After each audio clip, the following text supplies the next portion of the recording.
দর্শক, প্রধানমন্ত্রীর বরিশাল সফরের আরো বিস্তারিত খবর জানাতে আপনাদের নিয়ে যাচ্ছি বরিশালে। সেখানে রয়েছেন আমাদের সহকর্মী শাহনেওয়াজ বাবলু, যুক্ত হয়েছেন। বাবলু, আজকের দিনে বরিশালে প্রধানমন্ত্রীর আর কি কি কর্মসূচি রয়েছে?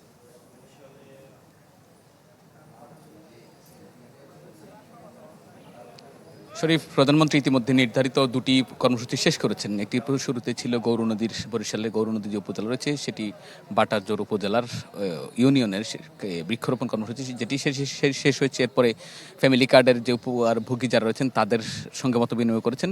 এরপর এখন আমরা যেখানে রয়েছি শহরের যে 30 গোডাউন এলাকা, যেটি সাগরদীর খাল রয়েছে, খালের দুপাশে বৃক্ষরোপণ করবেন। এখানে প্রায় 2000 বৃক্ষ একসঙ্গে রোপণ করার কথা রয়েছে। প্রধানমন্ত্রী তারেক রহমান কিছুক্ষণের মধ্যে এখানে আসবেন।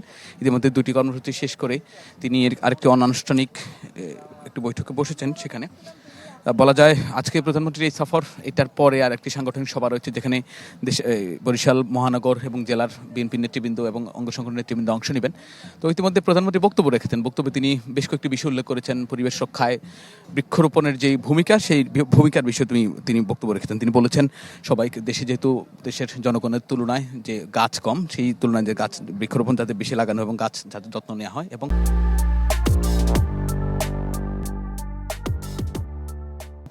সবশেষ যে ফ্যামিলি কার্ডের উপকারভোগীদের সঙ্গে মত বিনিময় সেখানে তিনি উল্লেখ করেছেন যে তার দেশ নিয়ে তার পরিকল্পনার কথা বলেছেন, এবং বলেছেন ভবিষ্যতে তিনি তার এই আগামী 1 বছরের মধ্যে আরও 41 লাখ অসহায় দুস্থ পরিবারের মাঝে তিনি ফ্যামিলি কার্ড বিতরণ করবেন। এছাড়া তার দেশ নিয়ে পরিকল্পনার কথা বলেছেন, এবং স্থানীয় মানুষ যেটা বলছেন, দীর্ঘদিন ধরে যে দক্ষিণাঞ্চলের মানুষ যে নানা অবহেলা বঞ্চনা শিকার, সেই বঞ্চনা অনেকটাই লাঘব হবে প্রধানমন্ত্রীর এই সফরের মধ্য দিয়ে। শরীফ। বাবলু, ধন্যবাদ আপনাকে। দর্শক, শাহনেওয়াজ বাবলু বরিশাল থেকে আমাদের সাথে যুক্ত হয়েছিলেন।